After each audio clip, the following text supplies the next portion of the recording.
कराची में दो दरिया के मकाम पर समंदर में कूदने वाले बाप और दो बच्चों में से एक बच्चे की लाश निकाल ली गई है। बाप और बच्ची की तलाश के लिए ऑपरेशन जारी है। मज़ीद जानेंगे डॉन न्यूज़ के नुमाइंदे मोहम्मद बिलाल खान हमारे साथ मौजूद हैं। बिलाल, बताइएगा क्या तफसीलात हैं और रेस्क्यू ऑपरेशन अभी भी जारी है?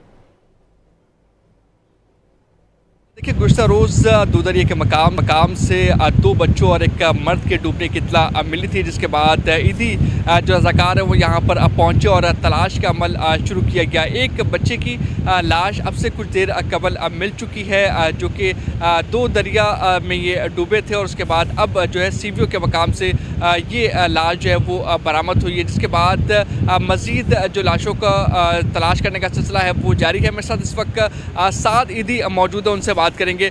अच्छा, साथ साहब ये बताइएगा कि रेस्क्यू ऑपरेशन कब शुरू किया गया और अब तक जो है वो क्या कामयाबी मिल सकी है? देखिए, रेस्क्यू ऑपरेशन जो है वो कल शाम 4 साढ़े 4 बजे हमने शुरू कर दिया था। तकरीबन 4:30 पौने 5 बजे के करीब हमारी बोट्स पहुंच चुकी थी और सर्चिंग का अमल जारी था तब से। फिर अंधेरे के बाद बंद किया गया और आज सुबह दोबारा से रोशनी के साथ स्टार्ट किया।